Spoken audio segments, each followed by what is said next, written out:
આજે આપણે બનાવશું મસાલેદાર ભીંડી। તમે જોઈ શકો છો ભીંડો કેવી સરખી રીતે ધોઈ લીધો છે। હવે એને આપણે કટ કરી લઈશું। ભીંડો આપણો કટિંગ થઈ ગયો છે। હવે થોડાક સવાણાને આપણે ખાંડી લઈશું।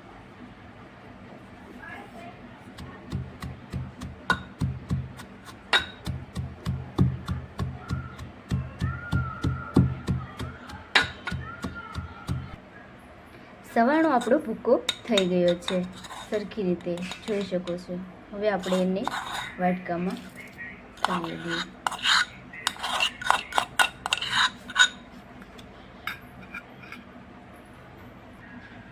સવાણામાં આપણે હવે હળદર, ધાણા જીરું, સ્વાદ પ્રમાણે મીઠું અને થોડી 1 ચમચી ચટણી નાખી દઈશું। તીખું ખાતા હોય થોડીક વધારે નાખવાનું। આને સરખી રીતે આપણે મિક્સ કરી દઈશું।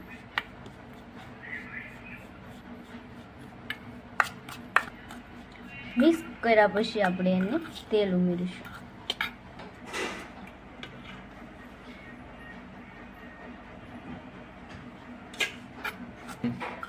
પછી એને સરખુંથી મિક્સ કરી દઈશું।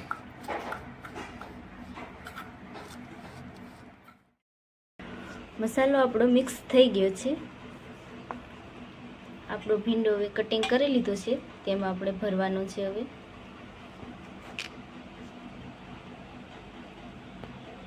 સરખી રીતે ભરી દેવાનો।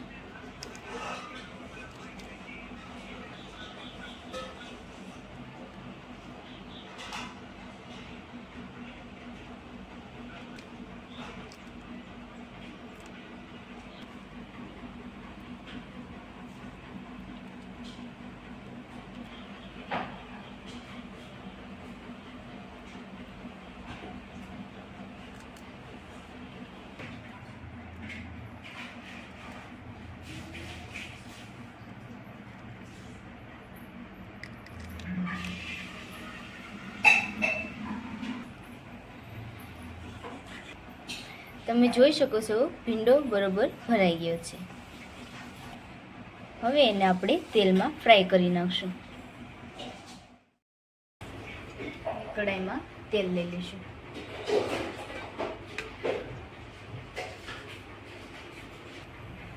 હવે આપણે ભીંડો ઉમેરી દઈશું।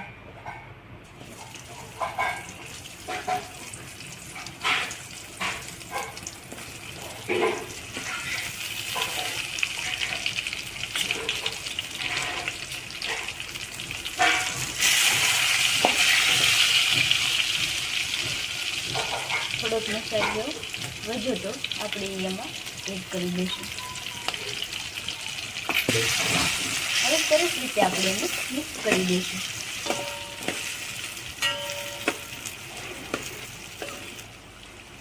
આપણે આમાં ગ્રેવી નથી રાખવાની, એક ખાલી કોરી સીંગું બનાવવાની છે,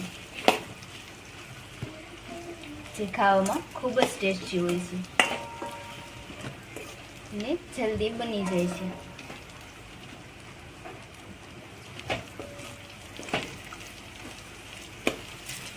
4 થી 5 મિનિટ આને શેકી લઈશું।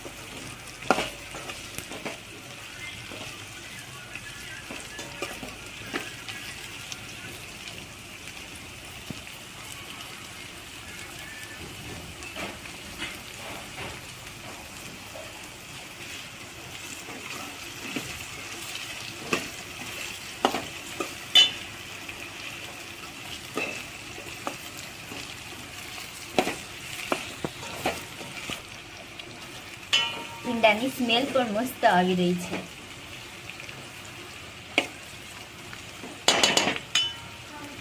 તમે જોઈ શકો છો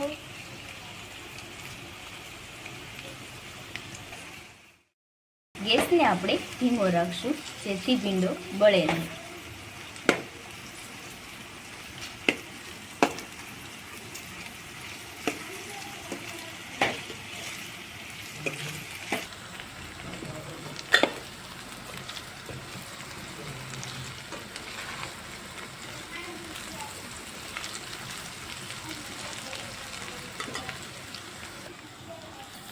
તમે જોઈ રહ્યા છો કે આપણો ભીંડો સડી ગયો છે. હવે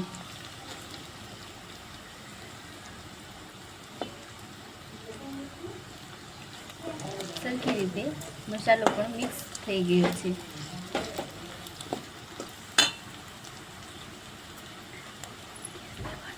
આપણે એને ઉતારી લઈશું. તમે જોઈ શકો છો આપણી ભીંડી ખાવા માટે તૈયાર છે. હવે એમાં આપણે નાખી દઈશું કોથમરી.